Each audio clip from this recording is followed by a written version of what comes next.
Olá pessoal, eu sou o Felipe Duque do canal História Tricolor. No episódio de hoje nós vamos falar da luta do Brasil contra o nazifascismo e a importância do Fluminense no contexto de Segunda Guerra Mundial. Mas antes, vamos seguir aquele velho ritual. Ative o sininho, dê o like, compartilhe esse vídeo e se inscreva no canal. Segue a vinheta.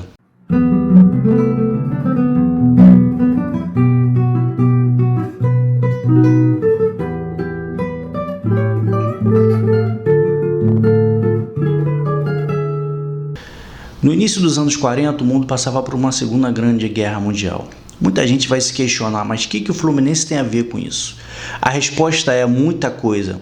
Graças à figura de um grande presidente que havia sido ídolo no clube, o senhor Marcos Carneiro de Mendonça, que assume a presidência do Fluminense em 5 de maio de 1941. A partir daquele dia, o Fluminense não seria o mesmo na condução e no combate ao nazifascismo através das tropas brasileiras. Marcos Carneiro de Mendonça foi o primeiro goleiro da história da seleção brasileira e campeão no terceiro sul-americano do Brasil, como nós vimos no último vídeo. E ele também era um ídolo da história tricolor. O Marcos Carneiro de Mendonça ele não era uma figura secundária na história do Brasil.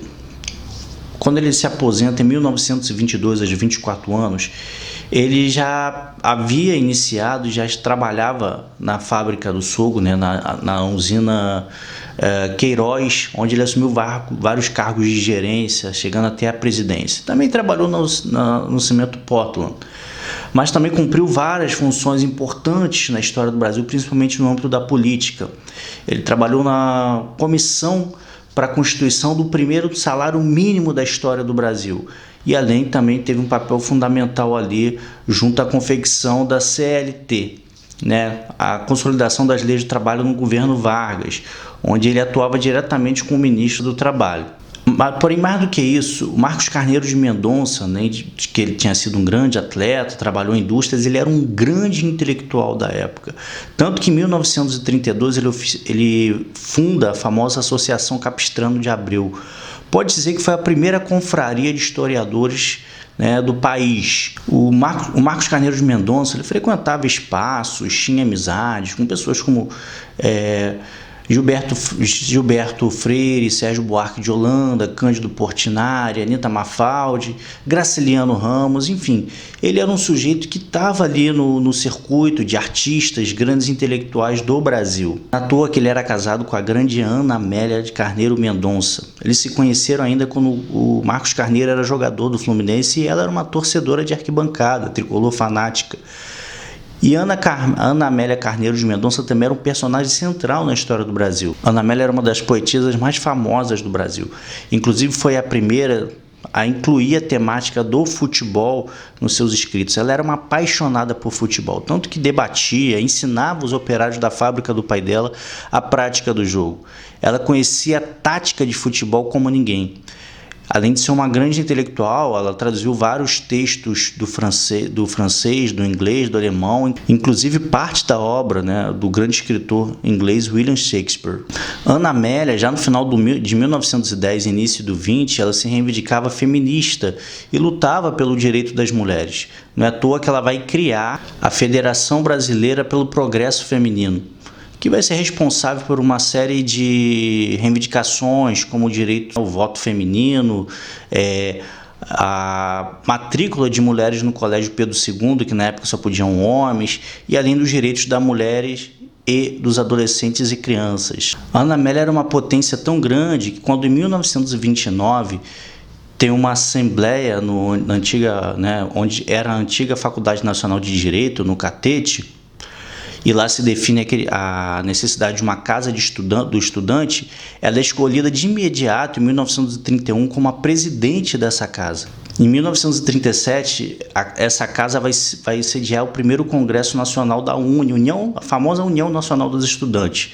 E Ana Amélia é a primeira presidente da história da UNE, ou seja, o primeiro presidente da história da UNE é uma mulher. Além disso, pela sua militância em prol das mulheres, né, do feminismo, Ana Amélia ela representou o Brasil em diversos espaços, congressos, simpósios e afins no mundo inteiro. E além disso, lógico, como eu disse, ela era tricolor fanática. Ana Amélia e Marcos Carneiro de Mendonça, eles tinham uma relação de total cumplicidade, de companheirismo. Tanto que em 1944 eles vão se mudar para o famoso solar do Abacaxi, no Cosme Velho. É ali que, inclusive, o Marcos Carneiro leva sua grande biblioteca de 11 mil volumes, que tinha, enfim, acervos, né, de Rugendas, Debré, vários artistas e escritores considerados raros no Brasil. Em 1951, o Marcos Carneiro de Mendonça ainda vai se tornar, né, membro do Instituto Histórico e Geográfico Brasileiro, que é uma referência de estudo dessas disciplinas, né, dessas humanidades aqui no Brasil. Depois ele vai se tornar benemérito, inclusive, por essa instituição. Enfim, o Marcos Carneiro de Mendonça vai ganhar uns zilhões de honrarias, representações, reivindicações, medalhas, que se eu fosse ficar falando nesse vídeo aqui não ia dar tempo, né? Porque ele era uma grande figura intelectual da história do país, uma grande figura política. Por isso que ele tem esse papel fundamental. Mas vamos ao central. O que o Marcos Carneiro de Mendonça tem a ver com o combate ao nazifascismo, né? E como é que foi sua participação enquanto presidente do Fluminense? Antes do Marcos Carneiro de Mendonça entrar, né, assumir como presidente, ser votado, naquela época o conselho votava, o voto era indireto, havia já um processo ali de fragmentação política dentro do Fluminense, conflitos internos. E o Arnaldo Guine, sabendo que o Marcos Carneiro de Mendonça era uma figura unânime dentro do tricolor, apresenta ele como candidato único que vai acabar levando aquele pleito e assumindo como presidente. É na gestão do Marcos Carneiro de Mendonça, né, fora essa discussão política, que ocorre o famoso Fla-Flu da Lagoa, em 1941. Esse Fla-Flu é referente ao famoso Campeonato Carioca de 1941, que é o campeonato mais longo de toda a história, onde você tinha 10 times e 6 times classificavam para a final. E no último jogo, né, era uma espécie de confronto direto, né, apesar de não ser um mata-mata, o Fluminense enfrentava o Flamengo. Um empate bastava para o Fluminense ser campeão. E o Fluminense abre 2-0. Só que ocorre que o goleiro Batatais, ele fratura a clavícula. Naquela época o regulamento não permitia substituição no decorrer das partidas. E para piorar a situação, o jogador Carneiro também é expulso. E o Flamengo começa a ir com tudo para cima do Fluminense e empata a partida. Se o Flamengo fizesse mais o gol, o Flamengo seria campeão. Então o Flamengo vai cada vez mais intenso. E qual vai ser a tática dos jogadores do Fluminense? O jogo era na Gávea, né? E a Lagoa Rodrigo de Freitas, ela ficava a 3 metros da Gávea. O que os jogadores vão começar a fazer? Chutar a bola para a Lagoa para poder retardar o jogo. Naquela época a Gávea ainda não era aterrada. E no final das contas o Fluminense acaba vencendo, né? E como o Fluminense tinha sido campeão em 40, o Fluminense é bicampeão carioca. Graças a esse jogo que é considerado um dos jogos históricos, né? Dos milhares de jogos importantes que aconteceram em Fla-Flus. No âmbito político, a gestão de Marcos Carneiro de Mendonça pode ser considerada como uma gestão de combate ao nazifascismo no Brasil e de viés extremamente patriótico. Lembrar que a partir de 1940 a gente entra numa Segunda Guerra Mundial, e você tem a formação do eixo Roma-Berlim-Tóquio, né? Ou seja, Itália, Alemanha e Japão. Trata-se de um eixo fascista, nazi-fascista, né? E naquele período o Brasil também vivia uma ditadura de Getúlio desde o Estado Novo em 1937. E o Getúlio, ele não se posiciona de primeira, ele fica em cima de muro naquele momento. Muitos historiadores falam que ele flerta bastante com o nazifascismo, porque ele deportou muitos judeus para a Alemanha nazista. Porém, vários navios brasileiros começam a ser torpedeados. E isso cria um clima de insatisfação e mobilização da população brasileira. E você tem também os norte-americanos pressionando para que Getúlio Vargas se aliasse, né, ao lado dos aliados, que era a União Soviética, Estados Unidos, Inglaterra, a França. E essa pressão nas ruas também vai acontecer, inclusive dentro de Laranjeiras. No dia 27 de agosto de 1942, a União Nacional dos Estudantes ela vai organizar um grande ato com 30 mil pessoas dentro das Laranjeiras, com a presença de vários intelectuais, dentre eles o ministro da Educação e Saúde, Gustavo Capanema. E lógico a presença da Ana Amélia Carneiro de Mendonça, que era uma querida, era uma representação muito forte da União Nacional dos Estudantes. Isso vai acabar impulsionando Getúlio Vargas a assumir um posicionamento de aderir aos aliados, né, contra o eixo nazifascista, que, enfim, ele acaba emitindo um decreto dias depois corroborando esse posicionamento.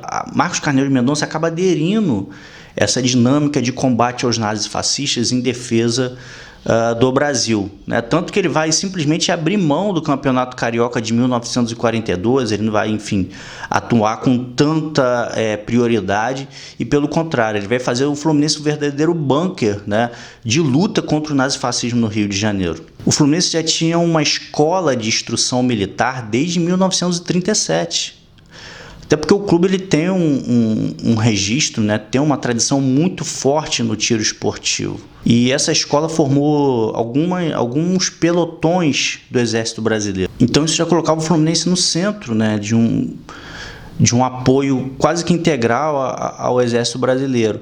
O Fluminense também vai criar a escola de enfermagem dentro do próprio Fluminense Futebol Clube. Essa escola que vai ser para auxílio à guerra. Ela vai formar quase 100 enfermeiras no período de dezembro de 42. Apesar do Brasil ter declarado a guerra em 41 e já ter essas articulações, né, de constituição, de pelotões, de constituição do curso de enfermagem, por aí vai, o Brasil não tinha de fato entrado na guerra.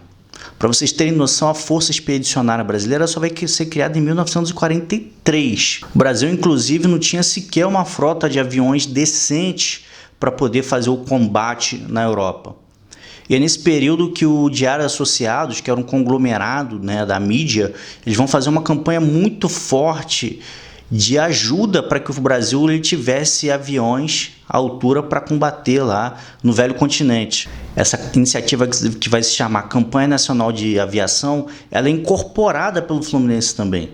Os sócios vão ser convocados a contribuir, e aí que você tem a compra do famoso avião Fairchild, né, que vai ser carinhosamente apelidado de Coelho Neto. O avião vai ser doado às Forças Armadas e o Brasil só entra na guerra em 1944. E apesar de ter entrado tarde, o Brasil teve um papel fundamental, principalmente na tomada do Monte Castelo, que era um local onde os alemães eles estavam escondidos, né? Eles estavam em papel de resistência.